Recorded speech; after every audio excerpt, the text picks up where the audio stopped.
Guys, good Friday morning. I'm Jerry Miller, and welcome to Real Talk, an insider's guide to real estate life and the pursuit of happiness. Thank you kindly for joining us. We are live across Central Virginia, the Commonwealth, the country, and the world, right here on the I Love CVille Network, and we are presented by Yes Realty Partners. So much to cover on the program, guys. Very excited for the Friday edition of the show on a day undoubtedly that is gorgeous outside. We give some love to Keller Williams for being a part of today's show, as we always do. And we thank the best of the real estate supply chain, which you see on screen. Support the brands and businesses that make this show possible because they are trusted and can be counted upon. Judah Wickower is our director. Let's go to that two-shot. Let's welcome Keith Smith to the program. Keith Smith, good Friday morning. Cheers, my friend. Cheers. I'm looking forward to this. What a beautiful day outside.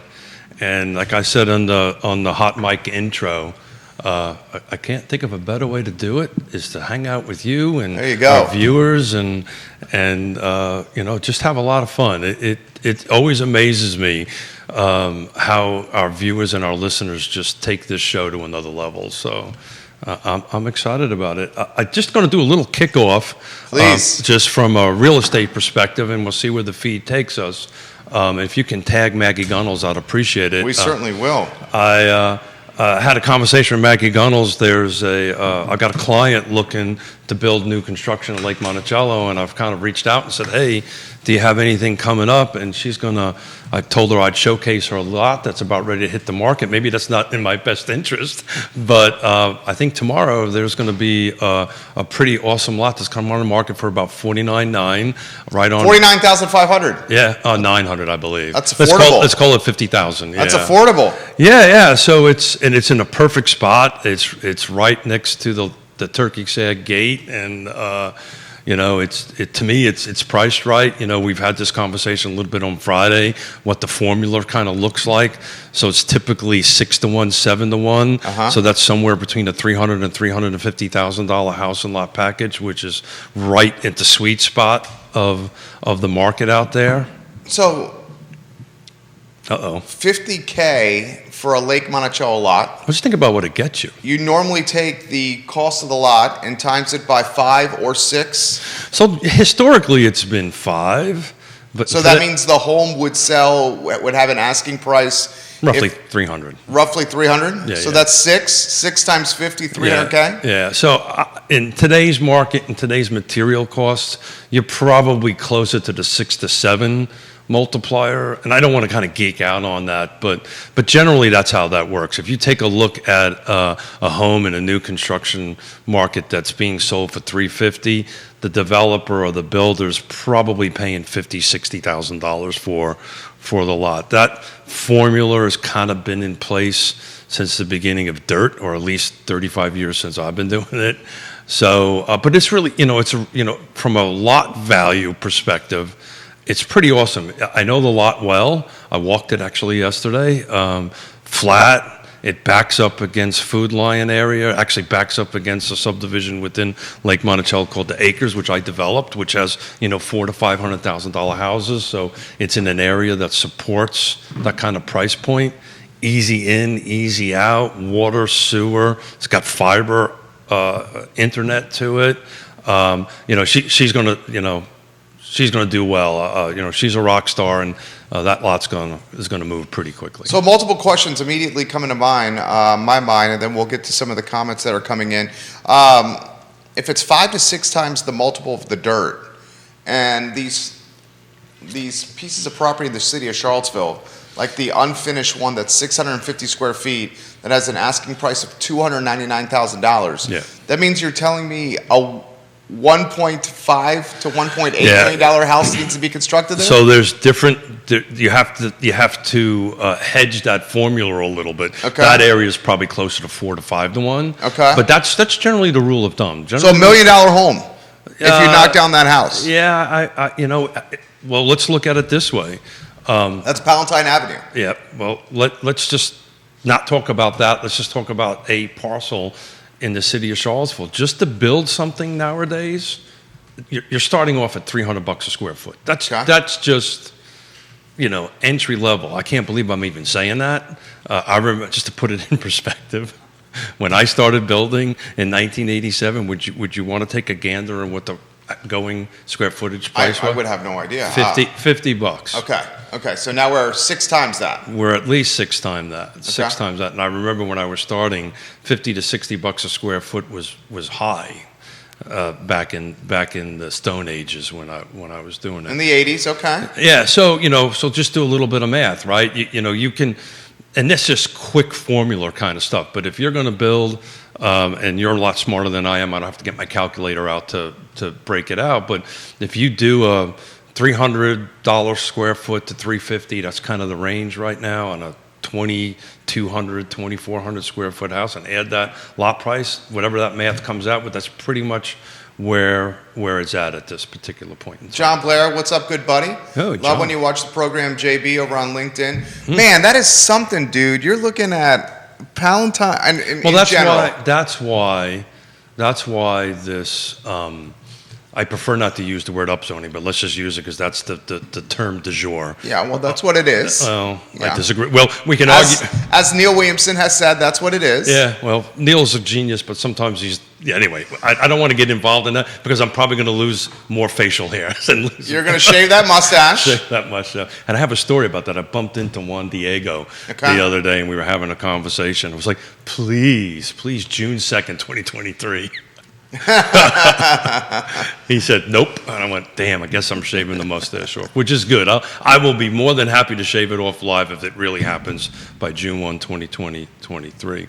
But that's why this upzoning or this rezoning or this zoning text amendment or the flum is so important from a cost perspective, because that $300,000, let's just call that the number, now gets divided by 4. Okay. That brings it down to 50,000. So you're saying the 0.14 piece of dirt in the city of Charlottesville. It depends, Jerry, on, and that's why this next step is so important. It depends. A 0.14 piece of dirt in the city of Charlottesville, just the dirt. We're now at an asking price of $300,000 just for the dirt. So I haven't had a chance to do a research because I just was focusing on Lake Monticello because I've got to deal with working with a client this afternoon about this particular thing. So that was my focus this morning. But I have sold lots in Charlottesville over the last 2 years between the 150 mark and up. That's not an uncommon number if you can find a lot in in the city of Charlottesville. Yeah, $150K for a city of Charlottesville, that's reasonable. I totally get that. It's a big difference between that and 3. Yeah. So what you're saying, and most folks are thinking here, and I'll tell you I chair a nonprofit, right? We are looking at opportunities to buy and hold for future, taking a bet, for lack of a better term, on what the actual zoning ordinance is going to end up at. But the details matter, Jerry and folks. They matter. So you're thinking, okay, I've got this 1/4 of an acre lot or this 1/8 of an acre lot or whatever the size of it is. Yeah. How can I fit 4 units on there? Great question. So you're probably going up. You're probably doing an ADU or like a dwelling unit in the back.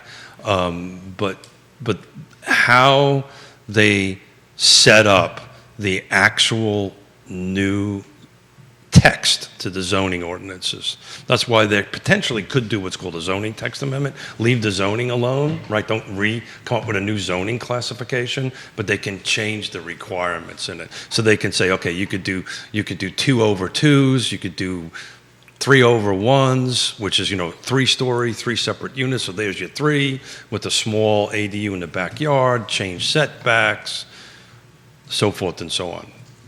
Good morning, Lee Elberson on LinkedIn. We love when you watch the program. So the point is the bet is people are astonished right here about $300,000 for an eighth of an acre in the city of Charlottesville, and in particular,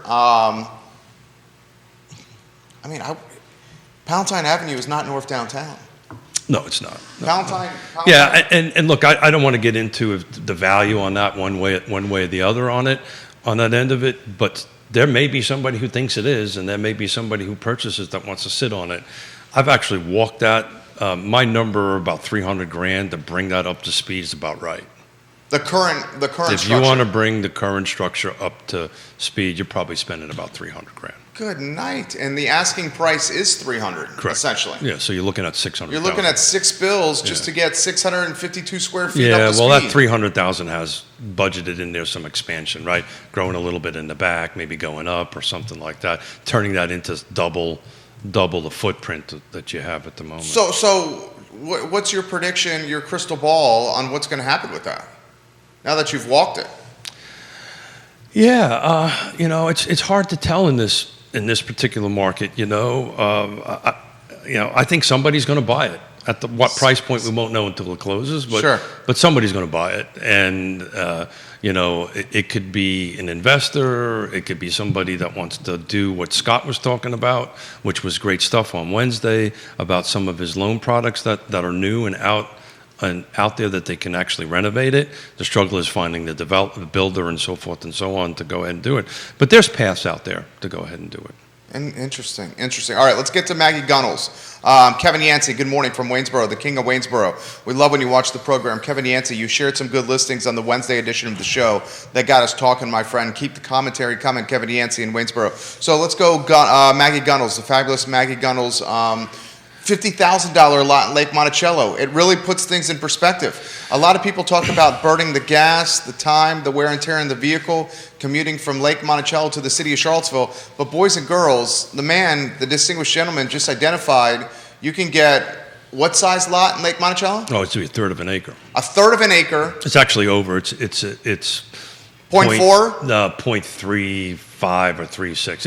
It's just a tad over a third of an acre. 0.36 in Lake Monticello, just the dirt. 100-foot road frontage, 150 deep, so it's roughly a third of an acre. So for $50K, 50K, yeah. and you're going to say that's going to sell all day, every day. Yeah, that'll eventually will sell. That'll sell because so this is on Bridlewood. So I just pulled what's sold on Bridlewood. This is not new construction. This is a street in Lake Monticello, which is by the Food Lion out there. So it's easy to 53, easy off. Some of the, at Lake Monticello, sometimes it takes you 10 minutes to get from an intersect part of Lake Monticello to a gate. The average sales price on that street in the last 12 months, there was 4 sales, was right at $300,000. So that math kind of works at this point, right? The math kind of works, 5, 6, 7 times 1. It depends on the house and what you're putting in it, but you're right at market on that end of it. And new construction will Justify it. Well, new construction will get more money. You can actually get more for new construction Absolutely. than some of the homes that were built 10 or 15 or 20 years ago on that end of it. So it's a great location. It's a great thing. I'll tell you, I get asked probably 15 times a week, can you build me a house? And I'm not there anymore. I'm not doing that anymore. But I'll tell you what, I'd do a spec house there all day long. I would absolutely. Your wife is watching. I know that. Yonna. I know. No, honey. It's okay, honey. Hey, happy spring, honey. Comments are coming in fast and furious. I would Lee, do a spec all day long. Lee, we're going to get to your comment here in a matter of moments. Lee Elberson on LinkedIn. We'll get to the comments that are coming in on Spotify here. $300,000 for dirt in the city of Charlottesville. $50,000 for dirt in Lake Monticello, 20 minutes away. You're looking at a savings of $250,000 just on the dirt alone. That is a lot of gas tanks, you would save. So it has historically, and I did not dig into this for now, but historically, when you take that ride on 53 and you come past the Savannah County line to go to the Albemarle County line, you usually jump $100,000 to $150,000 in value. That's been that way for forever. It's probably a little more than that at the moment. What direction is that?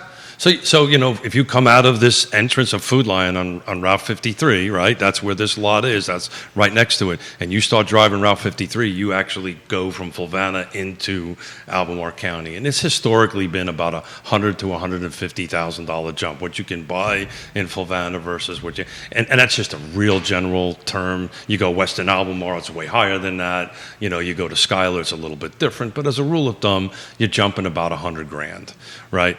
But where you were going is where I was running some math on gas, right? So if I'm doing a $350,000 new construction, get everything I want in a gated community, golf course, lake, I got Food Lion and all this stuff, and I'm building a 2,500, 2,200 square foot house, whatever, for $350, just picking numbers, what that's going to cost you in the city is at least double that, right? You're talking 7 bills. Yeah, and you won't get the same amenities, right? It's this. If I was going to build a spec home on that, it'd be a single level, 2-car garage, 3 bedrooms, that kind of thing, which has a super appeal to the market on both sides, the empty nesters and the millennial buyer on that end of it. But I'm saving $300,000. Yeah.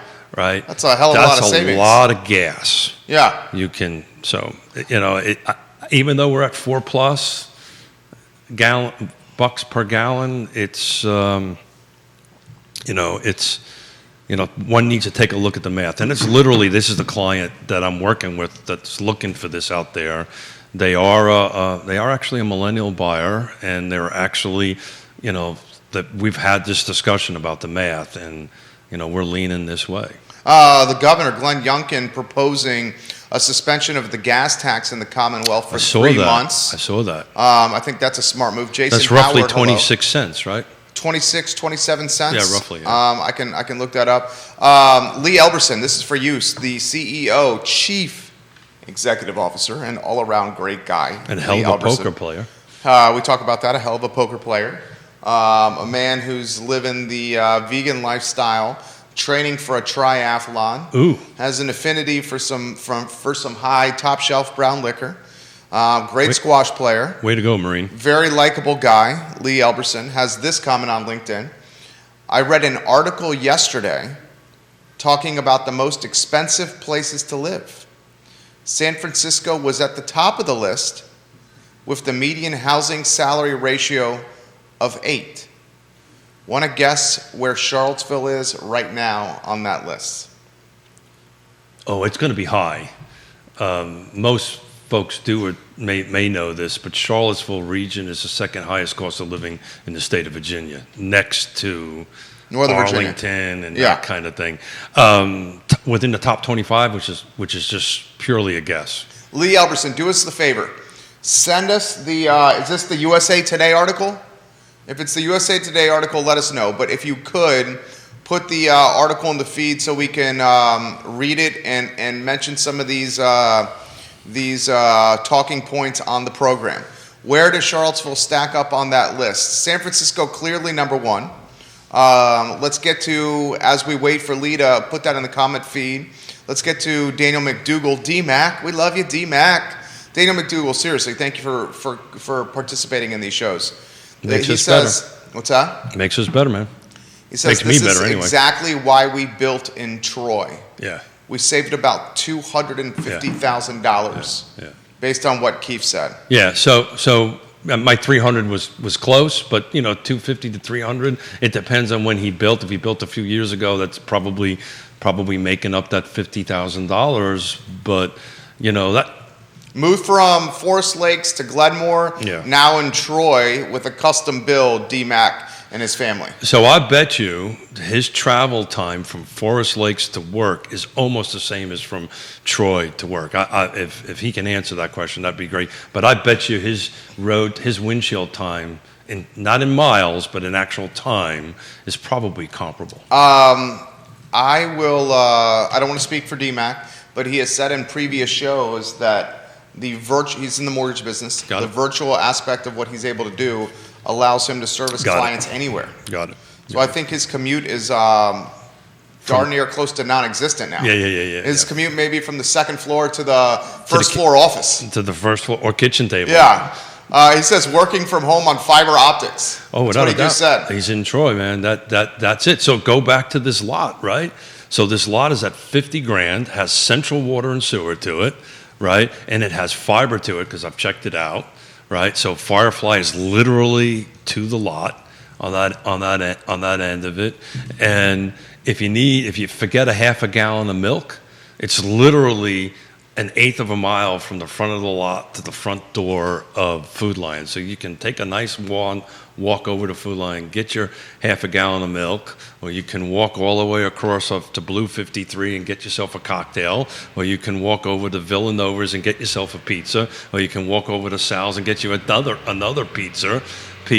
And if you forget some medical thing, you pass the pharmacy, Jefferson Pharmacy, and at my age, you got to constantly figure, okay, am I picking up my meds? Did I miss my meds and all that stuff? So it's a freaking awesome location for that end of it. And, if you got kids and stuff like that, it's a really awesome place to raise children. We've done it. Check out, if you can, your Facebook Messenger. So here's the beautiful thing that's happening. And this is something that we should work into Real Talk in some capacity. Sure. And this could be with listings that YRP has. Sure. Or listings in general. Sure. People are sending us active listings now. Yeah, sure. And asking us to dissect them. This has come from Kevin Yancey, who's watching in Waynesboro. 137 Bookerdale Road. It's in your Facebook Messenger. I'm looking at it. I'm going to take this listing that Kevin Yancey just shared, and I'm going to put it in the comment section of my personal Facebook page right now. Okay? In the comment section of my personal Facebook page right now. So his thinking is for $215,000 you can be in Waynesboro. He's got more. He's got more. In fact, I'll read to you what he's thinking here. I'm going to share this for those that are watching on I Love CVille Facebook. Kevin Higgins will get to your comment. Looks like it's in good condition too. This is what he has said to me. I'm putting this on the I Love CVille group. Roger West will get to your comments here in a matter of moments. Lee Elberson, let us know about the nitty-gritty of that article if you could. So we can relay it on air. And then I'm going to put this on Twitter so our Twitter following can see this as well. This is what Kevin Yancey, the king of Waynesboro, said about this listing. He knows Waynesboro inside and out. Okay. It's been on the market. He sent it to me yesterday at 9:19 a.m. And yesterday at 9:19 a.m. he said it's been on the market for 24 hours. Showings every 20 minutes. Yeah, sure. For this piece of property. It'll Showings every sell. 20 minutes for the first day. What do you make of this? Yeah. Take a look at that listing. Yeah, so I'm looking at it right now. It's in really. I mean, look, pictures are one thing. Walking through it is something else, right? Even though there's digital curbside, there's nothing like getting through and getting a look at it. From my perspective, it looks like it's in great shape. I haven't had a chance to look on the back end of it through my MLS system, so I can't really get into too much details on it. But, my suspicion is that'll sell higher than the 215 number. How much higher, we'll find out once it actually gets through the process. But that probably won't last past the weekend for sure.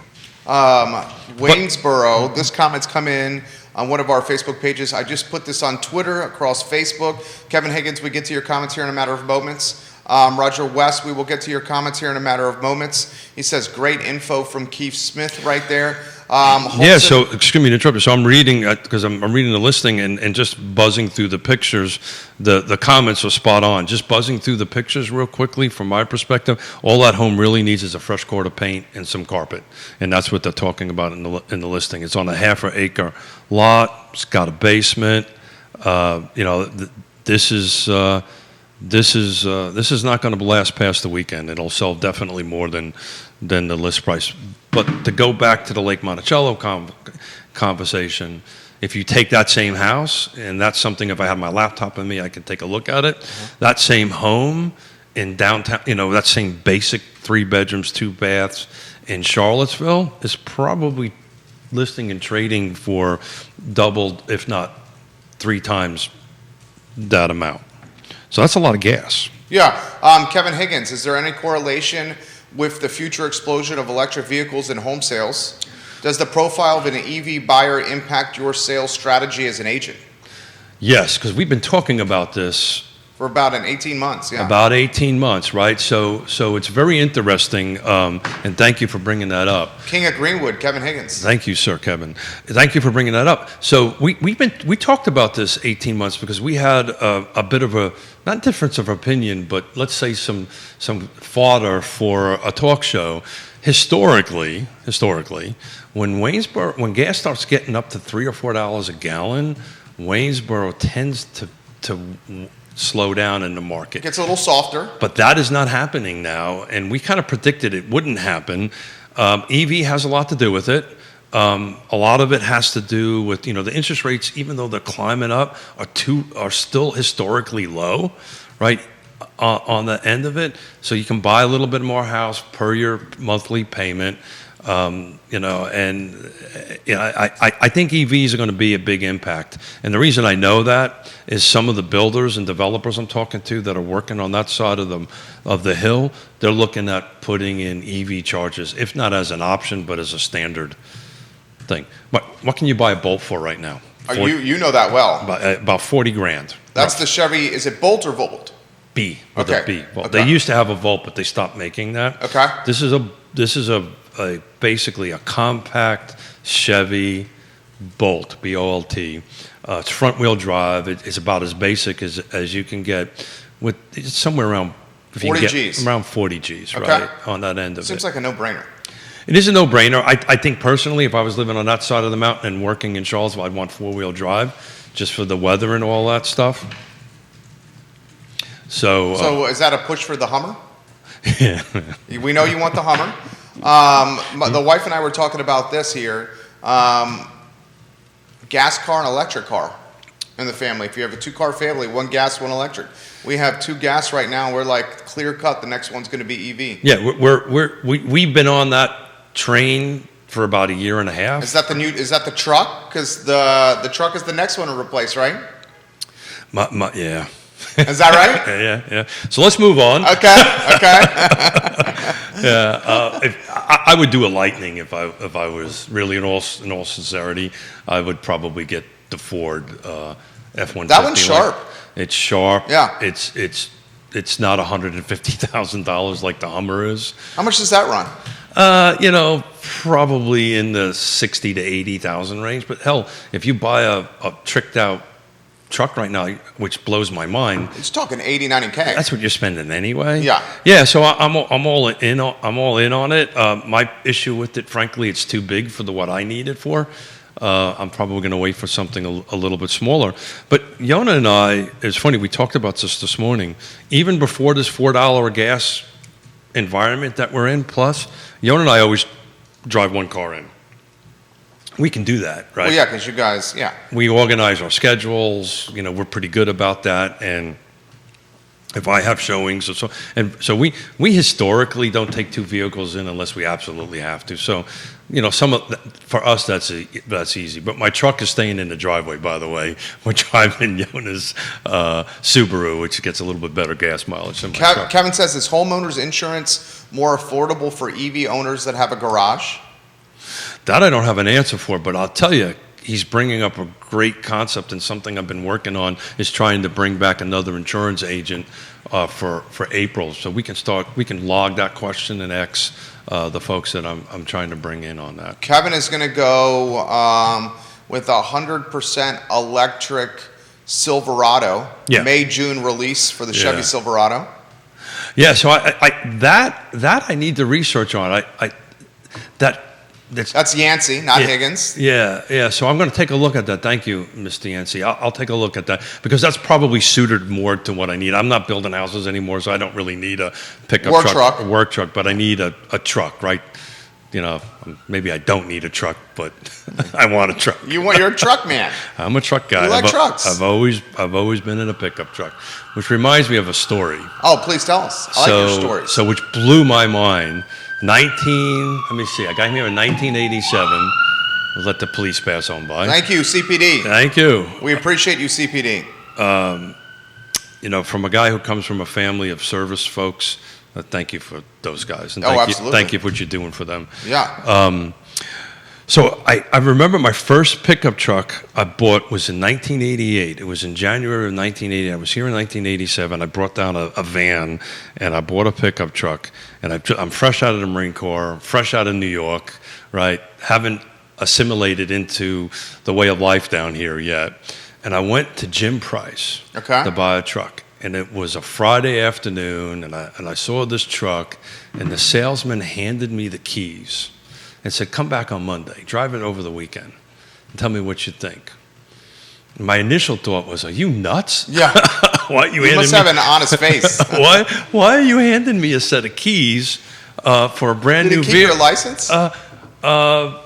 Yeah, but my New Yorker thinking was, I don't care. Yeah. Bye. So he made a copy of your license at least. Yeah. The point was, he gave me a set of keys to a brand new pickup truck, and I drove away from the weekend on that end of it. And when I brought it back on Monday, I looked down at the salesman and I said, that was genius salesmanship. Did you buy it? Of course I did.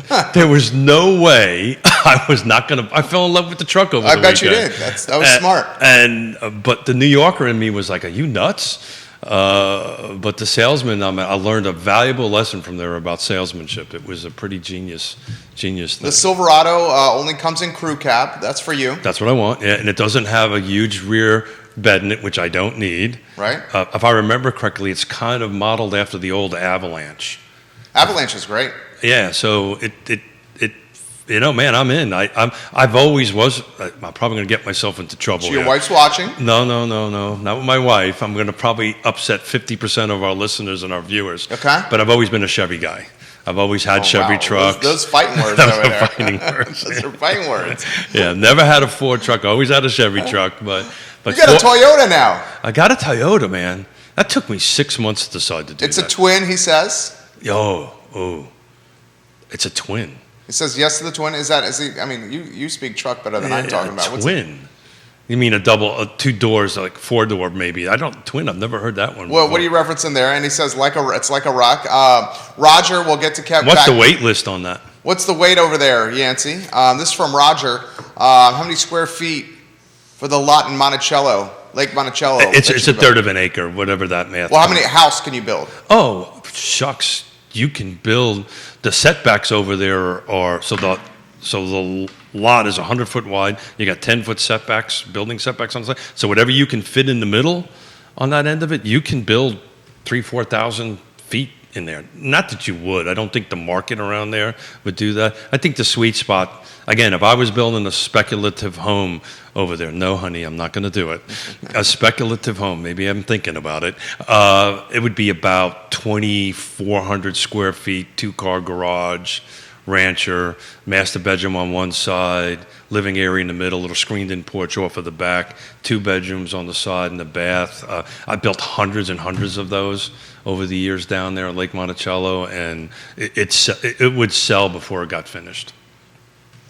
But I'm not going to do that, honey. All right, let's get to more comments coming in. Roger says he's looking to build in Augusta or Fishersville. Mm-hmm. He says Waynesboro's blowing up. Avalanche, you were referencing a twin to the Avalanche. He's like it's similar to the Avalanche. I read something in the airport the other day about this, and the lightning. Not that I'm an expert with this at any stretch of the imagination, just because I've been looking at it. The Lightning's more of a work truck, right? It's designed for the guy or the gal that's on the job site, because you can actually use it as a generator. Wow. Right? So it's got plugins in the back. So if I was building, even though I'm a Chevy guy, if I was building, you like that? I would probably buy that. I don't know if the Silverado has that capability, but the Silverado looks a little bit more along the lines of what I would be interested in. Heather Lamont Walker watching the program. We love when you watch the show, Heather.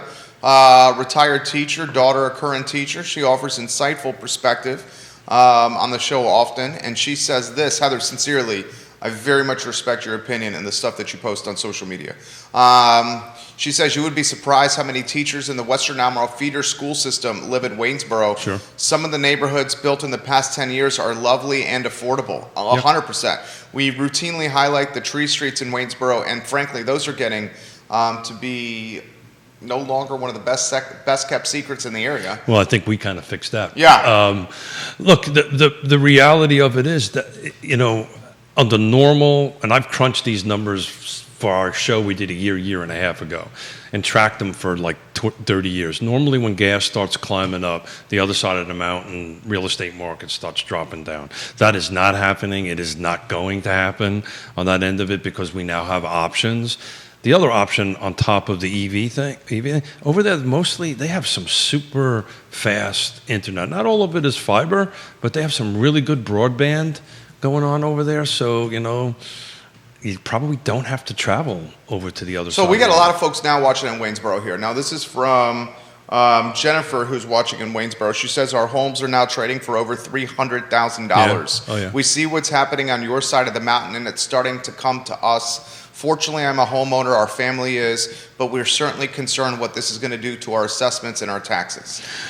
So it's going to go up, right? It's that this rubber band, we've been talking about this forever, right? And our friend Quentin Beckham coined the term, fly till you qualify, because you're starting to see folks from Harrisonburg and, from Buckingham to start coming into Charlottesville to work on that end of it. But look, you and I have been having conversations offline about some changes for Real Talk, and at some point, lack of inventory, we're talking about it all the time, and we're talking about the solution to it, and the solution to it is more inventory, right, to go ahead and kind of stabilize it. So to answer this, the Waynesboro question, well, if there was more affordable inventory on this side of the mountain, they would relieve some pressure from Waynesboro. That's not happening, right? It's just the red tape is just not allowing it to happen. The cost of land is not allowing it to happen. And there's some movement out there, and I know it for a fact, to develop on the other side of the mountain. They're getting pushed out that way. They don't prefer to do it, frankly. They'd rather do something closer to Charlottesville, but they just simply can't. You may be selling some trucks on the show. People are asking about towing capacities for some of these trucks that you're talking about right now. Hold on a second. Hello and welcome, Justine, to the program. Get a truck sponsor. Call Jim Price. Got it. This is a good one. I believe the weight on those are pretty substantial. With the electrics? Yeah. Okay, so that's what folks are asking. Yeah, the weight on that is pretty. So it can tow. It can tow a boat in electric? Oh, I know it. I know it. I can't speak to the Silverado. I know the Lightning can tow a boat. Can tow a boat. Because you got one. I've got one. Okay, that's why you looked into it. That's why I looked into it. Okay. Unless Yonna makes me sell all my toys, and then I'll get a bolt. Kevin says my assessment went up 16% in Waynesboro. Yeah. 16%. So in Waynesboro, I mean, it's going to be all the jurisdictions, and it's a little too late. We highlighted this on the Tuesday show, if I remember correctly. The time to contest your taxes. I think that may have passed, right? It has. My point I was going to make is I'd reach out to my local Waynesboro city officials and ask for a little bit more time, right? Some of these the tax rebate or the tax relief or the real estate tax contestment time is only like a month, and most folks don't know about it. Right, so that's one of the great things that we're trying to do here on the show is get some of this information out. But for next year, guys, come around October, November, start reaching out to your local jurisdictions and saying, okay, when is my tax assessment coming out? Because I want to do that.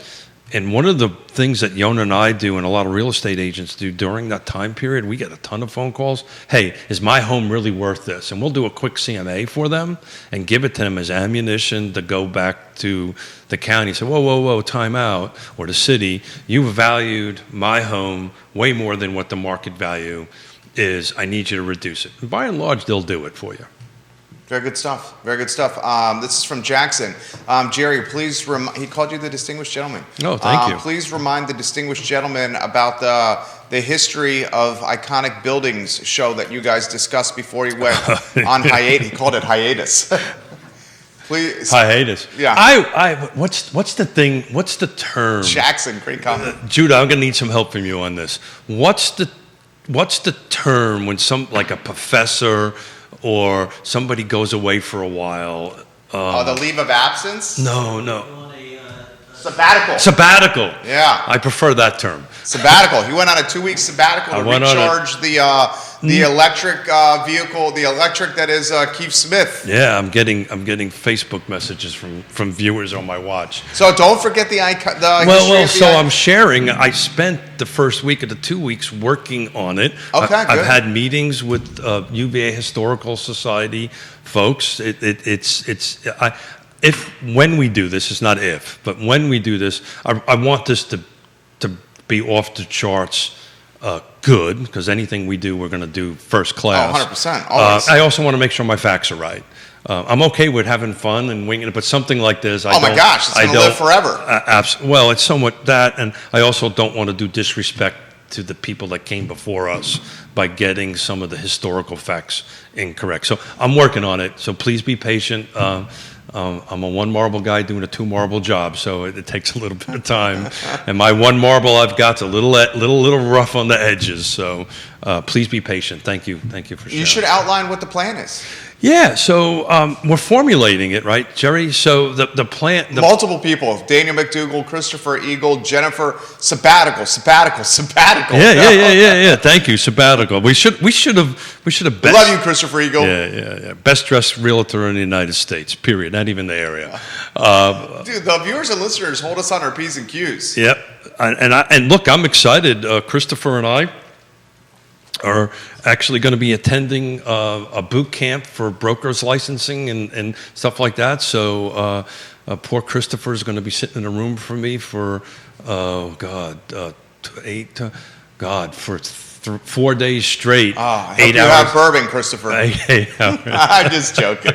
It's going to be to his benefit. He's going to learn a hell of a lot of stuff. Yeah, we're looking forward to it. Well, the joke in the office is are you going to be able to keep your mouth shut? What do you think? How do you think that's going to go? Wait, you or him? Because he can. Me. So we're going to welcome our friend Justine Montgomery to the program. Hey, Justine. She says, I was back in Charlottesville, Albemarle last week, and I'm amazed by the changes that have taken place in such a short time. The amount of development is absolutely incredible. Where is she watching? From Vermont. And Vermont. My question is, do you still have snow on the ground? Do you still have snow on the ground in Vermont? Yancey says the Silverado has an 8K to 20K towing capacity depending on trim and EV motor size. I'm in. My boat's 7,200 pounds. I'm good. Christopher Eagle said 32 hours of broker's classes with Keith. And then he adds, ay mi madre. No, I added the ay mi madre. He said 32 hours. No. I added that. He probably added something else. No, he didn't. He just said 32 hours of broker's classes with Keith. Maybe there's a bet there that, hey, can Smith keep his mouth shut for 4 straight days? 32 hours, good Lord. We're going to be sitting in a room for 32 hours back to back to back. So that's 4 days in a row? 4 days in a row. Wow. More people are saying sabbatical. I like that. Sabbatical. The word of the year. All right, you need to highlight what you did, what the history of the buildings we're going to do. So it happened live on the show, which is what I love. Which I love about this, and the viewers and the listeners were tossing in ideas. What we're going to do is we're going to start taking a look at some iconic buildings, iconic neighborhoods, and dissect them through a historical perspective. With the lens of real estate, right? The one that comes to mind is Vinegar Hill, right? So we're going to take a deep dive into that. And part of what I'm trying to put together over this series, and it's going to be a multi-month series, is to bring in, experts from that, the history of some UVA structures. That's why I sat down and met with some of the UVA historical folks on that. What was the history on that and changed. And then some businesses like the H&M shoes that came on live. What was the history on that and the family history on it and where that's moving. The one that I'm most excited about taking a deep dive in, which is really our our showcase for our area is the downtown mall. A lot of people don't know how that actually started and how that went through. So Mitch Van Eerie's gets a lot of that credit. that's true, but just think about. Say hi to Maggie Gunnels. Hey Maggie, thank you for the lot lead. We're working on it. Just think about what it took to shut down a main street in a town. Shut it down, turn it into the forward thinking and the vision on that. And could we do that today? I don't know about that. You're saying, do we have the political cohesion, capital to do that today? When was that done? In the late 70s, mid 70s? I can look that up. Yeah, it was done in the mid 70s, somewhere along that. Look, the city at that time, and I'm just throwing numbers, and this is purely a guess, it's probably 50% of the amount of people that are in it at the moment, right? So that makes life a little bit easier at that particular, to go ahead and do that. In 1976. Look at that, mid 70s, that was close. East Main Street was converted into a pedestrian mall designed by landscape architect Lawrence Halprin. Yep. In 2007, Charlottesville planned a comprehensive rehabilitation and renovation of the downtown mall. Construction of the mall renovation began on Sunday, January 7th, 2009, and was completed that summer. So 1976. So I'm probably going to get myself in a little trouble to throw I like when you do that. throw this out there. And I know how you feel about this, but man, where are the benches? Yeah, where are the benches, right? And where are the public bathrooms? Well, yeah, you're right. There is an opportunity for a public bathroom up by the Ting Pavilion. Oh, right? Those are locked. I said opportunity. Yeah. I said opportunity to go ahead and do that. Look, I spend a ton of time on the downtown mall. I know you do. A day like today, what is it, 65 degrees? Beautiful. Sunny, grab a cup of coffee. In today's world, most people, or some of us anyway, can do business on this iPhone I'm 100%. holding in there.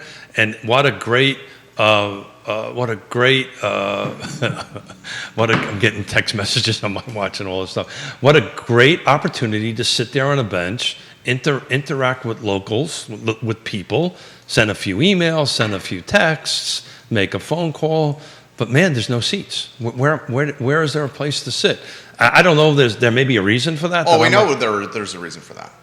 And I don't know what that reason is. Well, the reason many of the benches were removed, and also don't tell me because of the homeless. The houseless individuals. Yeah, that's why. I'm sorry to hear that. And the benches were also converted from benches with backs to benches with no backs. And if you notice, a lot of the benches are narrow benches that are not long, So where folks can lay down and sleep on. Yeah. The benches have the bars in the middle that create individual seats, which prevent resting and sleeping on the benches. And that was done because of, motivated because of houseless folks on the mall. And that's all fact right there, what I just said. I'm sure it is. A great thing to do is buy a cup of coffee, buy two, go sit next to somebody and offer them a cup of coffee and have a conversation.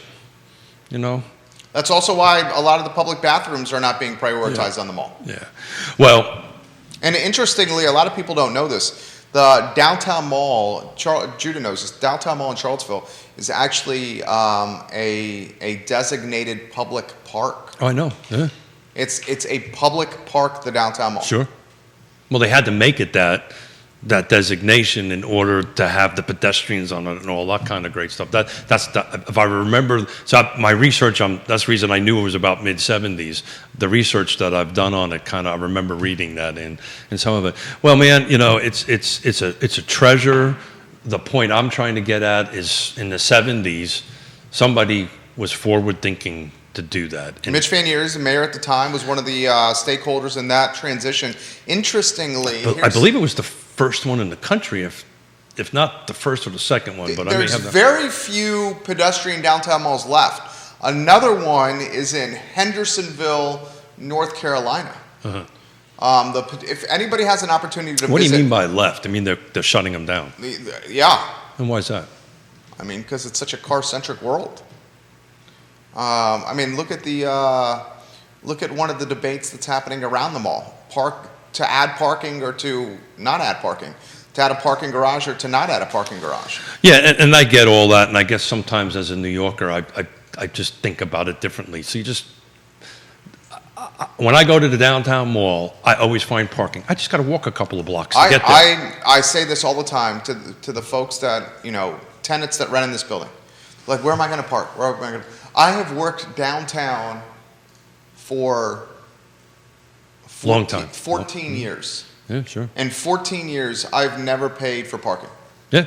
I've never. Maybe the parking tickets. I get parking tickets. I get maybe 6 parking tickets a year. Yeah. Maybe 8. And if you do the math, you're doing better than paying. 8 parking tickets a year is $160. Yeah, sure. A monthly parking garage pass is $130. So what happens is it becomes a convenience thing. I've never had a parking pass. And have you ever paid for parking in downtown Charlottesville? How long have you worked in downtown Charlottesville? A decade? 9 years? So he's pointing to the director, our friend. Judah. Judah. Yeah.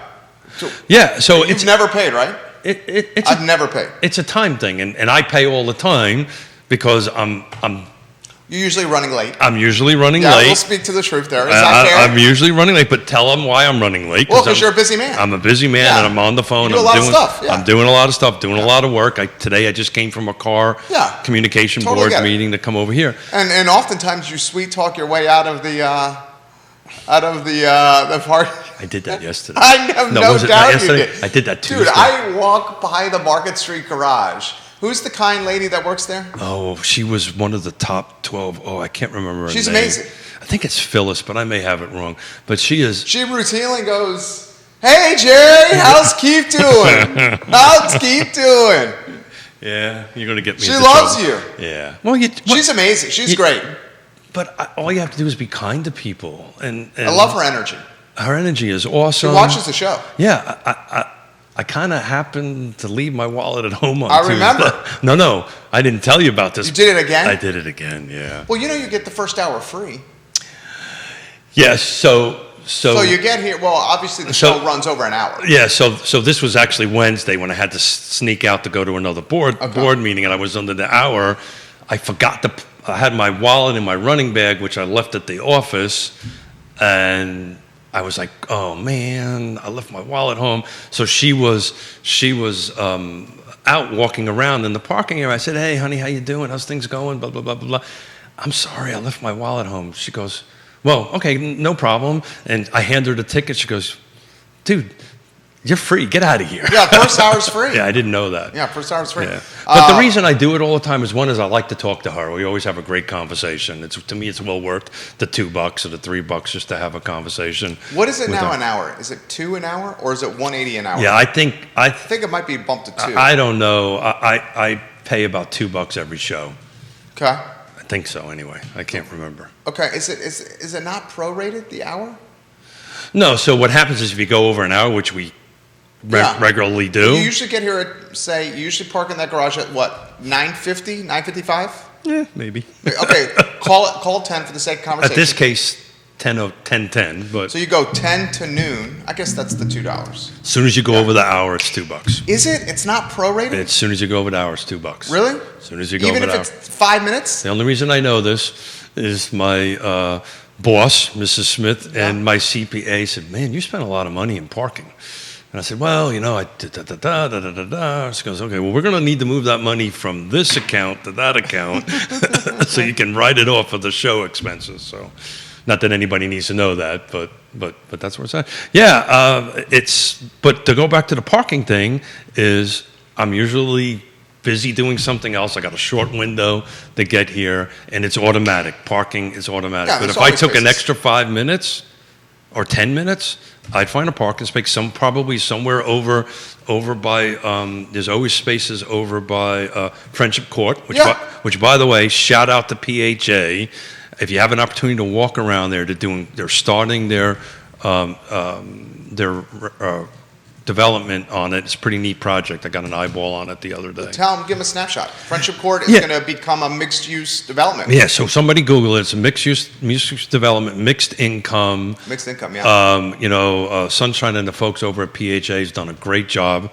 of it. They're actually building units first, which then they will start moving, or the folks that are currently living there will have an opportunity to move over there. Then they'll start demolishing buildings. But this is a long-term project that actually won national awards on the end of it. It's pretty cool. Keep an eye on it. All that equipment that's moving around over by Friendship Court is what that's doing. But you can always find parking somewhere over by where Ferguson's is, where Friendship Court. It's just walking 2 blocks. That's all. Lee Elberson says Charlottesville is 7.4. So he says, I read an article yesterday talking about the most expensive places to live in CVille. Live in the country, most expensive places to live in the country. San Francisco atop the list with a median housing salary ratio of 8. Want to guess what Charlottesville's ratio is right now? 7.4. Yeah, sure.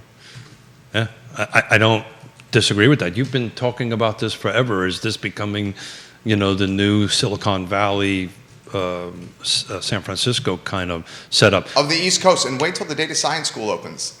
I can't emphasize that enough. Wait till a state-of-the-art data science school that is going to be of world-class caliber opens in this town, and the influence and impact it's going to have. Don't disagree with that, but you already have existing businesses in here, hundreds of them. Hey, a little shout out to Allison Rabel. Rabel, Daily Progress. Yeah. Again, to stay back. Rhymes like table. Rabel. Rabel. Thank you. She wrote an article on March 16th that I just wanted to highlight real quick, and if somebody can tag her, I just want to give her a little bit of kudos. I will tag her right now. Yeah, so this Savannah County water project is moving along, so if you have an opportunity to take a look at that, not to geek out about it too much, but this has been 30 years in the making to bring water from the James River with a partnership between Savannah County and Louisa County, and it got held up a little bit because, to be absolutely frank with it, somebody didn't do the historical research, and the intake ended up being on some indigenous people's grave sites. So the good news is her article basically outlines everybody's agreed to move the intake to a different location. So, probably 18 to 24 months, you're going to start seeing a substantial amount of water in Zion's Crossroads. We've been talking about where the next hotspot's going to be.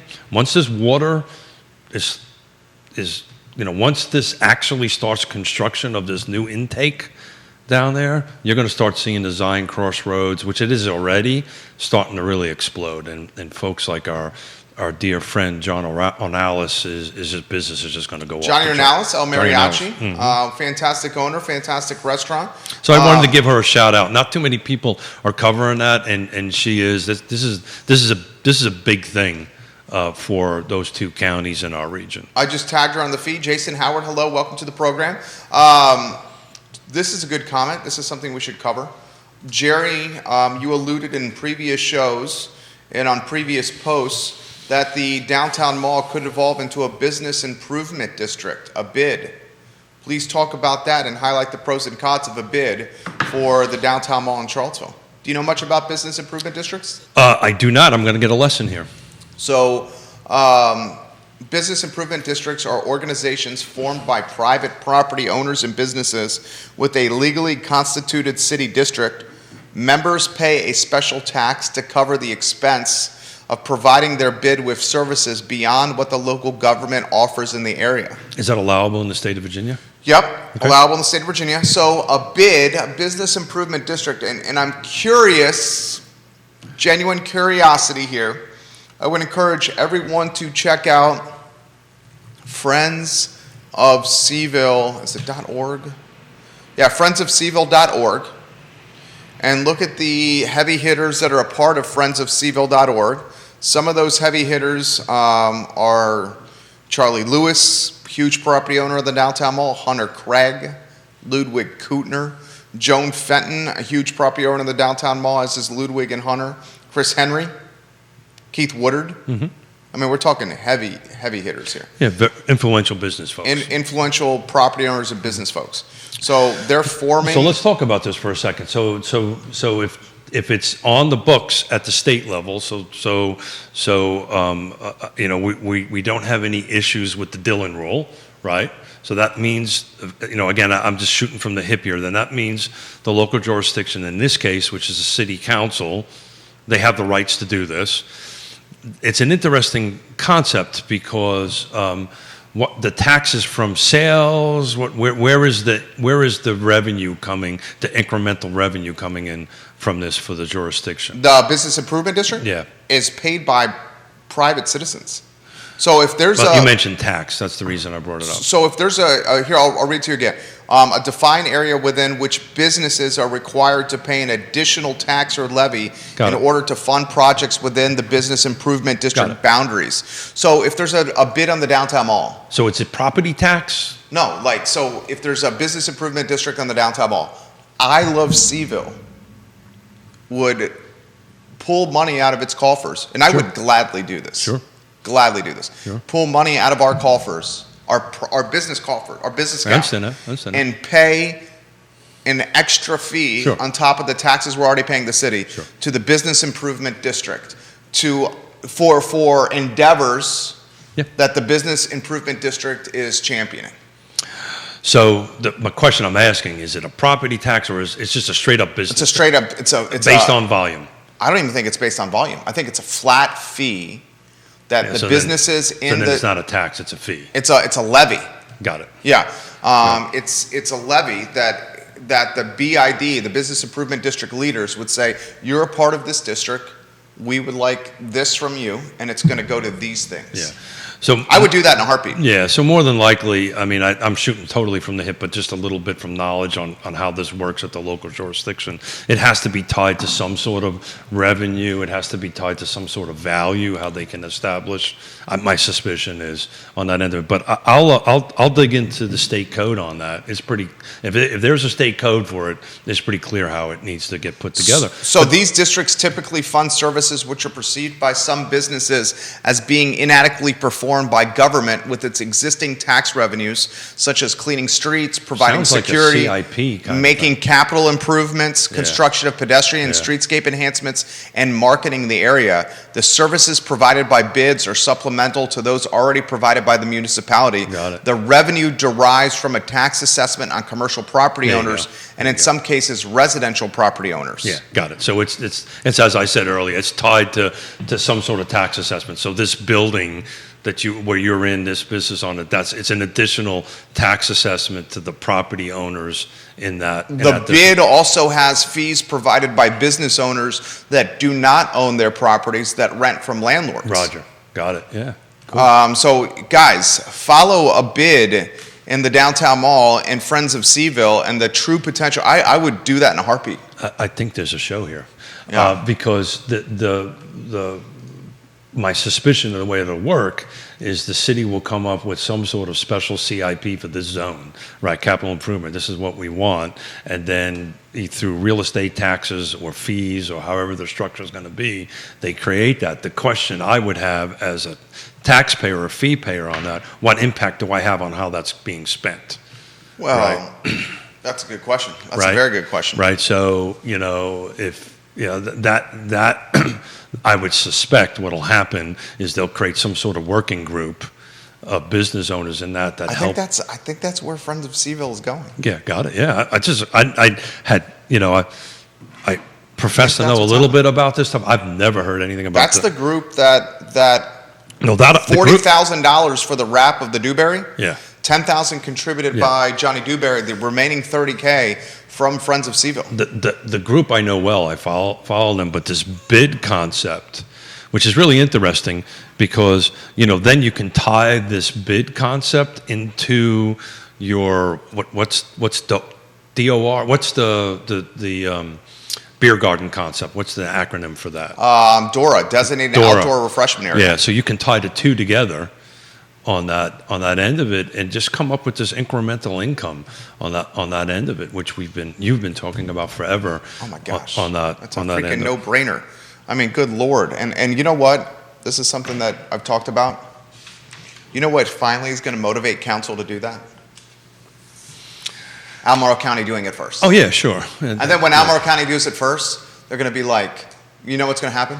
But that goes both ways. That's always been that way. And So- Albemarle County's going to beat them to it. Oh, of course, yeah. And well, Albemarle County, in certain respects, have been a little bit ahead of the curve on some of the Certainly stuff. compared to Charlottesville. But on the flip side on that is this missing middle. I think the city is going to be ahead of Albemarle County, but Albemarle County is running it concurrently. But this is a normal thing. I mean, we've had this conversation with Jesse Rutherford all the time. Jesse Rutherford in Nelson County 10, 12 years ago was in front of this broadband, right? And I mean, I've sat in planning district commission meetings where, Greene County, Louisa County is like, Jesse, tell me how you did this, right? And not how that works. And that's really great about being part of these organizations where all these jurisdictions are starting to talk to everybody. I got a topic for next Wednesday for Scott. So I've got a notice from the Wall Street Journal I get every morning. It looks like some of the reporting, the Equifax, TransUnion, Experian are going to start dropping most of the medical debts. That's going to be, and I want to talk to him about that, what that impact's going to be. Just a cursory reading on this morning, that's going to be pretty impactful because. So he's talking what he's talking about is the outlets that determine credit scores will not hold individuals potentially accountable for past debt associated, or poor line items on a credit score associated with medical debt. So that's what you're saying. Yeah, what I'm saying is it gets even more in depth than that, and most folks probably don't know this, right? This is not current debt. This is debt that's getting paid off, that stays on your credit report for 7 years. And this is the federal government's getting involved in this and saying to these reporting agencies, no. If it's paid off, it comes off. So what'll happen is you can pay off all your medical debt. Same thing with bankruptcy, by the way. You can pay off all your medical debt, but it stays on there for 7 years. And you're in year 5, and all of a sudden you're saying, why is my credit score so low?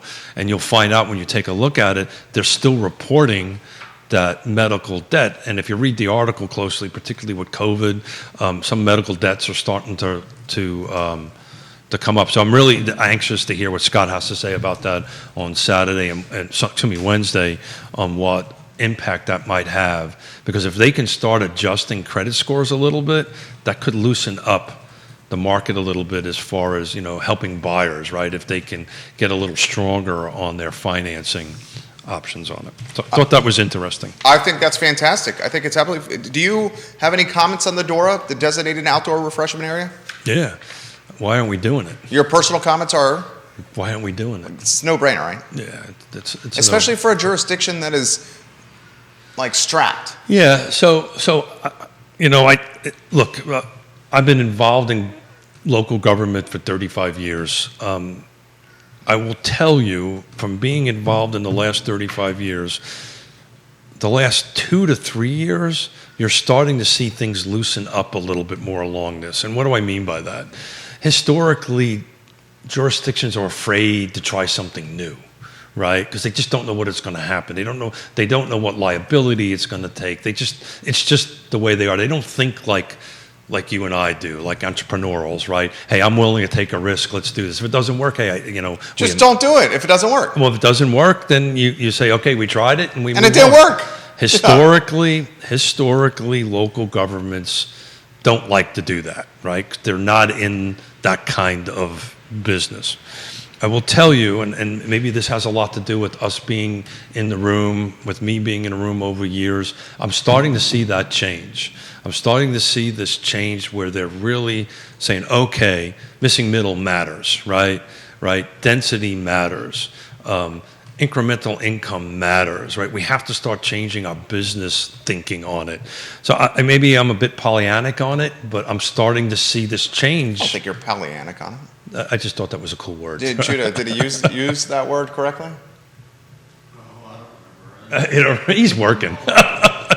He's working. He's trying to keep these pictures and microphones going. Pollyannic would be the right thing, like pie in the sky kind of thing. But it's really right. What's that, Judah? That sounds right. Yeah. That sounds right. That Smith's making up words. Is that what you're saying?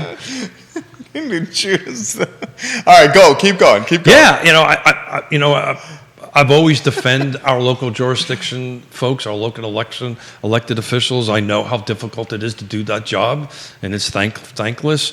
But they're starting to listen. They're starting to, I think, realize things need to change. Because if they don't, we're not going to be what was it, 7.4? We're probably going to be over 8. Density and increase of inventory is going to change that 7.4 number. Thank you, Maureen. Do you think there needs to be rent control in the city? Oh man, I'm not going down that road. These folks are asking. Yeah, that's a slippery slope. I'd have to do a lot of research on rent control. I only can speak to it from when I grew up around it in there, and it just didn't work. But I think we're bolstering the Section 8, bolstering the rental assistance programs, in my opinion, and this is just off the cuff, would be a better use of funds than rent control. It's a very slippery slope. It's a very slippery slope. I'm not so sure, even in the state of Virginia, since we're a property rights state, it's even possible. I may be wrong on that end of it. I just know about it from when I grew up as a kid in the city. On that end of it, I think it's better for organizations like what we did with the Thomas Jefferson Planning District Commission. We gave out over $2 million worth of rental assistance to that. To me, that's a better path of use of funds, but that's way outside of my pay grade. How about, because I'm going to be talking about this on the I Love CVille show. Sure. Great interview, by the way, with the coach. Thank you very much. Brian O'Connor is a rock star. So I highlighted what I think is a travesty, and you will see more of this on the I Love CVille Network. The Charlottesville, Virginia Police Department has 117 total sworn positions. We're missing how many? Currently, there are 28 vacancies, Yeah. including the police chief. Yep. 89 positions are filled. Yep. That's a 24% vacancy rate. This is really concerning. That was very concerning. 3 of 89 active police officers on the Charlottesville Police Force, 3 of 89 are homeowners. 5 of 89 active police officers are renting a home. That means 8 of 89 active police officers can afford to live in the city. I find that to be, I've said so many times on this show, I'm pro-police. Well, I'm going to pro-fire department, pro-teachers, pro-nurses, pro-EMTs. I'm going to set you up with meetings with the city FD chief and the Albemarle County FD chief, because these numbers, I don't know for that, but they're probably very undoubtedly similar. Very similar. We got the Police Foundation, Charlottesville Police Foundation in the works for potentially next week on the I Love CVille show to talk about this. This is kind of personal to me. Oh, I know it is. You're a family of firefighters. So I grew up in a neighborhood, in a building in the city that your dad, and back in the 60s and 70s, they were dads, right? They didn't have so many female police officers or firemen. But your dad was either a New York City cop, a New York City fireman, a New York City sanitation, or a teacher. Which that was more mixed gender at that particular time. But you were in that was the building you were in. That was it. And I grew up around that my whole life until I was 18, 19 years old. And I talk about this all the time. Until I joined the Marine Corps, I thought everybody's parents was a cop or a fireman. I didn't realize there was other jobs out there. And I come from that background, and we need to take care of these folks. We need to take care of. This is the reason why I put so much time and energy into the land trust. I can tell you over the last 8 homes that we've sold and closed, and by the way, in 6 months, on that, we were ranging between 50 to 60% area median income. That's an important number to get out there. We can't exceed 80, but we're actually hitting 50 to 60% AMI, and they are by and far teachers. There's 1 fireman in there. So one of the ways around this is for the jurisdictions to give these PBAs, to give the firemen associations more capital for down payment assistance, right? And this is not difficult. It's just a matter of money. And it's a matter of somebody having the intestinal fortitude to say these folks are important to us and these folks are important to keep us in close to our community here. Look, back in the day where I grew up, the cop and the fireman all lived in the neighborhood that they worked in. That's how this was, right? And this is a very different time, right? This is the 60s and the 70s. And I remember as a kid playing in the street and doing things I probably shouldn't have done, right? You knew who I wanted the cops to grab me because, and the begging to them was, please don't tell my father, right? Please don't tell my father. Actually, please don't tell my mother on that end of it. But they knew that they'd grab you and they'd bring you to your mother or your father and say, just want to let you know, your son was, grabbed a bazooka bubble gum and didn't pay for it. And then the cop, your parents would drag you down to the candy store, make you pay for the thing and say you're sorry to the candy store owner, and that was it. But there's a value to having these folks in the neighborhoods that they police. Did I just go on a rant? Let me ask you a question. When did it get to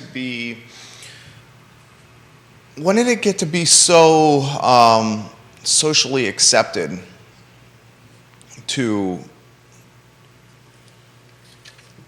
ostracize or to offer negative commentary or to chastise, patronize, antagonize police officers?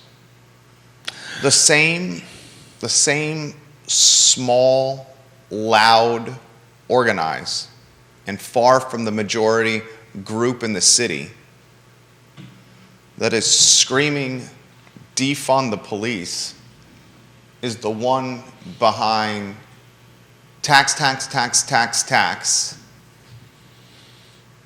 or wealth distribution. The problem is it's like any organization. Massive zoning changes, same group. Yeah. So the problem always is, and I remember as a kid growing up, you always had the bad cop. You always had, there was always these bad apples in the end of it. So it's how the organization did it. Great movie, Serpico, right? It's the neighborhood I grew up in. It was real, right? If anybody has an opportunity, watch the movie Serpico, right? But we can say that we 100% acknowledge there can be bad apples on a police force. But there are bad apples in real estate, in realtors. There are bad apples in advertising. There are bad apples in everything. There's no bad apples in what Judah does, though. Because there's only one Judah. There's bad apples in everything. Sure. Look, it's just a whole different world, man. It's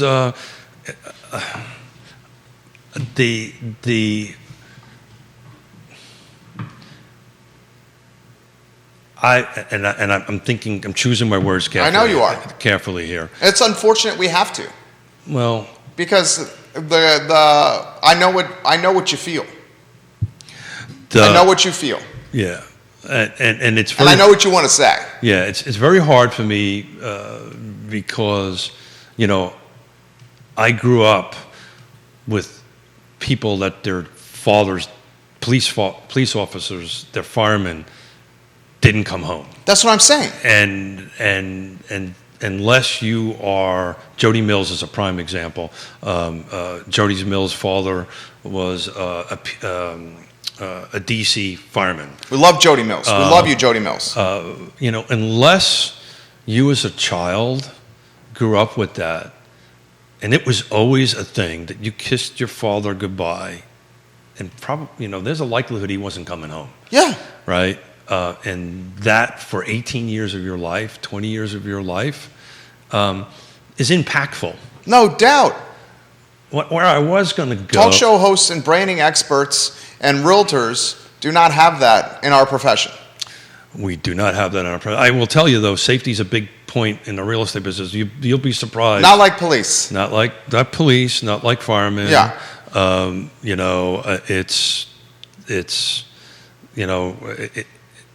trying not to get too emotional about this because touches home, right? As you know, I've lost 40 friends on 9/11. Yeah. Right. We brought in a rock star of two people, my father and Mr. Constantino, Chief Constantino was there, and it's just, this is a very personal thing for me. I was trying to twist the conversation around a little bit of what's happening in Ukraine. And I know this is a subject that is not real estate related. Well, I mean, it's real estate, life, and the pursuit of happiness. So life. So Yeah. those who don't know, I spent the first half of the 80s behind the Iron Curtain. Actually, we called it Kiev, not Kyiv. But I was in Kiev. I was in the Soviet Union. I was in Bulgaria. I was there doing what I did for the United States Marine Corps and the U.S. embassies for the end of it. And I'm watching that. And I lived with these people. And this is breaking my heart. It's breaking my heart because they're so awesome. All you got to do is see how they're resisting. It's unbelievable. So anyway, when you start talking about that police department and the fire department, it makes me think about what I did back then, and I get a little emotional about it, so I apologize if I'm going sideways on it. But, let's be kind to the people that are protecting us and serving us. Seriously. Right? And Seriously. look, if there's a bad apple, then there's a bad apple. And you should, right? You should, unlike Russia, you should be able to voice your opinion. This is why I wear hearing aids. This is why I got blown up. This is why I'm a disabled vet. For those who don't know that, is to go ahead. This is the opportunity. No. Please keep going. I'm not even going to interrupt you. Yeah, no, you're on point. I thought you were going to give me a joke about my disabled vet. On that end of it and I did that for the ability for people to do that. So I encourage that. I want that. I want to support people to do that. I've done it. I've bled for it on that end of it. But be a little kind in the process. Do you even understand? I understand a lot. You understand everything, I know, but I was not everything. General terms. I don't understand. I didn't understand. What is it? I wrote it down. When did it become? And I'm gonna talk about this, but I respect your opinion. Okay. When did it become the cool thing to do to hate on the police that serve our community? Brother, that was cool in the 60s and the 70s, right? I remember my father going to fire thing and people throwing bricks at him. At firemen and women? Yeah, shooting them. You know what? Well, we're going to change that. Yeah, well, yeah. At least in this community, we will. Yeah. We understand the reach and the influence here. Yeah. It should be cool to now stand up and speak your mind and support So the let's police. talk about a way that we can change that. This is a real estate show. And this is why I went on this little diatribe about, did I use that right? You did use that one, right? Right, did I use that right? Good. Diatribe? That was good. There you go. I think it's diatribe. Go, there you go. Tribe, look at that, huh? Go ahead. Finish your diatribe. Studying the dictionary's paying off. I love it. Finish your thought. That's why I went on this comment about let's raise some money to keep the police officers living in the communities they serve. Yeah. So the problem is they're in my opinion, they should be within the communities that they serve. 100%. So there's interaction. So there is, your cop on the beat. Your cop in your sector, right? You get to know them. You get to understand them. And say, okay, look, he's not really a bad person on that end of it. Look, there's been a lot of, one-sided action. Now, let's face it, of people of color, right? But how do you fix that? And how do you fix that is you put people together and have a conversation. In my opinion, if you raise money, offer the police officers, offer the firemen to come in there. Personally, what I would do is I'd raise the money to do that and require them to live in the jurisdiction. It used to be like that in the New York City Police Department and Fire Department. You needed to live in the area you were at because you didn't have the vehicle system that we have here, that you needed to get to the fire station or get to the police station within a certain amount of time. This comment from Katie Cunningham Rodriguez on our Instagram. That's just an outstanding name. Follow the I Love CVille Instagram, third largest reach in the community. UVA 1, City of Charlottesville 2, I Love CVille 3. She says this. My husband is retired New York Police Department. His starting salary in 2004. You want to take a guess what his starting salary was in 2004? Probably about 30 grand. $23,000. Yeah, that was close. I think starting salary is still less than $30K these days. Yeah, it's around 40. I got a friend of the family just went on a job, so Starting salary, it's around 40 grand. New York Police Department is 40 grand. Think Around about 40. that. Yeah, but that's in New York City, so Yeah, freaking ridiculous. yeah, totally. So much about what is happening in Charlottesville reminds me of the mistakes New York made, the city made. I told him he should call his former co-workers who want out of New York. At least down here, it's less dangerous. Yeah. So, and it's interesting. So the city is making us city. So when I say the city, this is New York, folks, and it's making a swing. I'm sorry to say this, kind of back to where it was in the '60s and the '70s. You know, the safety factor isn't quite there as it used to be. But you know, on the flip side of it, I was having this conversation on the beach in St. Martin with a couple of New Yorkers as I was handing out business cards on that end of it. And there's a level of coolness and edge that was there in the 60s and the 70s that was pretty cool, right? You know, it was pretty cool to go see the Ramones play, right? There's really pretty cool to it was this edgy, cool thing. And then it became something else. You know, I'm probably gonna get myself into trouble, but became this hipster thing that, you know, if you weren't drinking the right cup of coffee, you weren't cool. But, you know, it was a whole different world, man. It was about survival and, you know, walking from my apartment to school. And it was just trying to make it there in one piece and make it home. And it just built this whole different mindset. You know, you can go to a Caribbean island, which we did in January, and there's riots on the island. And you're trying to get from one end of it to the other end of it. Hey, man, I've been there. I've done this. We can do this. And you just get through it, and you just adapt it. But sounds like I'm either babbling a little too much or getting myself into trouble. No, I don't think either.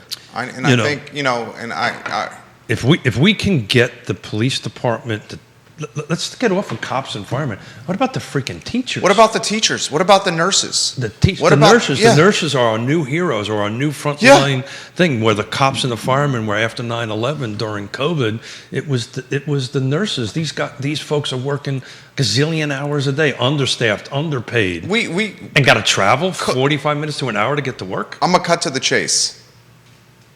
I understand the responsibility. Understand the responsibility that comes with a following on all these social platforms as large as ours. That was so, Jerry, that was so evident to me. I was in a foreign country.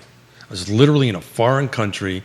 We're very personable people. We love to talk to people. And we were talking to people down there from all over the United States, all over the world, particularly in the United States. I said, yeah, what do you do? I said, yeah, and I do this little thing on I Love CVille Network. 2 or 3 people said, yeah, I've seen that.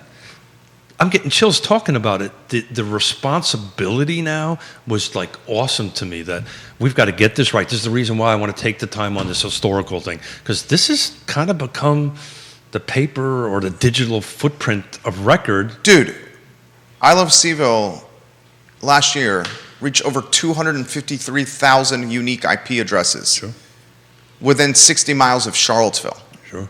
I want people to think about that. That's not even including the people that are watching. That doesn't include the Commonwealth. That doesn't include the country. That doesn't include the world. It's 253,000 plus unique IP addresses within 60 miles of Charlottesville, backed by analytics. Sure. I get the responsibility that comes with the reach of that significance. 3 years ago, I would have never realized that.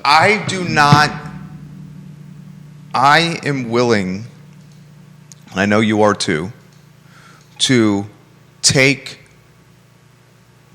the personal jabs or hits that come with making comments. It's hard. Stand up for the police, be pro-police, it's hard. Get officers more pay, get them more. Doesn't it hurt? But I'm fine with it.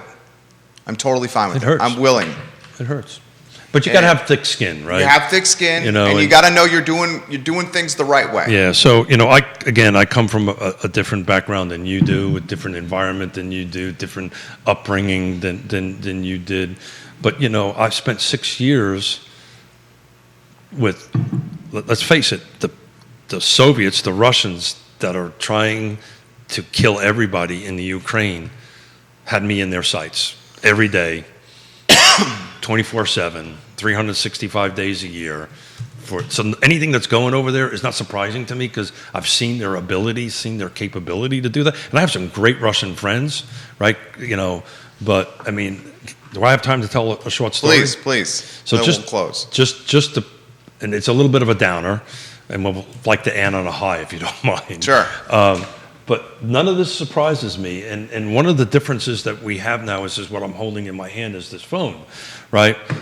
True story, 1985, I'm in Sofia, Bulgaria at the particular time. So one of the things that we used to do was we used to hang out with the spooks, the CIA, right? And satellites are not what they are today. Excuse me, back then were not what they are today, where they could probably count the hair on, okay, I'm losing hair, counting the hair on your head on that end of it. So one of the things they used to do is they used to go out and clandestine take pictures. So our job was to watch their six, watch their back, right? And we would go out with the spooks and all that stuff. So that set the story up a little bit on that. So the Soviets decided everybody in the Soviet Union needed to have Slavic last names. So, Judah, if you pay attention to this a little bit because you're a historical buff, if you know anything about history, I'm sorry, buddy, I apologize. Would you characterize yourself as a historical buff? You understand history, right? So in that part of the world, at one point, it was part of the Ottoman Empire. So that means there was a lot of Turk influence, a lot of Turkish influence, a lot of Turkish last names. So they required these Turkish families to change their names from Arabic, from Turkish names to Slavic names. They resisted. We went and took pictures. And I'm sorry, I get chills talking about this. Killed every woman, child, dog, goat, burned the houses down, and did that. And all they had to resist with was pitchforks, and they did it. And we took pictures of that. It's a thing in my life. I get chills. I don't talk about it very much. I just did it in front of the whole world on that end of it. But this is what's going on is not surprising to me at all. It's you can't apply Western thinking to Eastern mentality.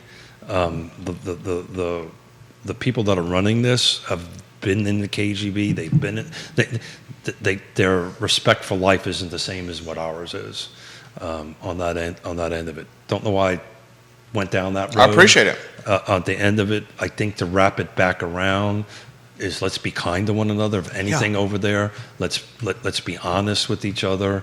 Let's try to get our police officers in town. I mean, gosh, good night. I will continue to do this. Keith Smith. I'm sorry I did that, No, guys. dude, what? Don't apologize. Yeah, it's what makes the show. Do not apologize for that. Yeah, Makes the show great. Vulnerability. I don't. Vulnerability makes programs like this great. Yeah, I don't. Up until today, I probably only told 6 people that story, maybe 8 people. Well, I just told 253,000. I respect your vulnerability. Yeah. Closing thoughts. Yeah. Back how we started it. I'll try to end it on a high. What a freaking awesome day! Go out and enjoy it. Watch the I Love CVille Network at 12:30 first for an hour or an hour and a half, however long you're going to go. Get out and enjoy it. What do you plan on doing this weekend with the family? Son's birthday. Oh, this weekend. 4. Turning 4. Outstanding. We're gonna celebrate the best thing that's ever happened to my wife and I. Anything you can tell, or he's watching in my cake, jump and bounce houses. I got to tell you, man. Putt, revelry. We spent a week with our 1-year-old granddaughter, and our 3-year-old. I love that kid. And I got to tell you, what a lot of fun. There's some value of being a grandfather, by the way. Yeah, you give him back. You got to give him back. You give him back. But absolutely. the thing I miss about the last 2 weeks away was not fun stuff, Yonna, was just hanging with them for a week, man. I totally am missing that. So much so, we're thinking about taking a ride up there this weekend just to go see them. Very nice. Wow. Beautiful weekend, taking There a you ride go. up there, go see them, go hang on, hug on them again. You know, there's nothing like a 1-year-old going, GG, Poppy, and there's just no better feeling in the world than that. Keith Smith, Judah Wickower, Jerry Miller, you see what the show is all about. Real Talk presented by Yes Realty Partners. We love Yes Realty Partners. Find them online at yesrealtypartners.com. Judah Wickower, thank you. Keith Smith, thank you. This is Real Talk on a Friday, and we're back on Real Talk on Monday at 10:15. And, of course, the I Love CVille show is up in 37 minutes, guys. Thank you kindly for joining us. Take care. Well done. Yeah, let's be kind to one another out there. Bravo. Very bravo.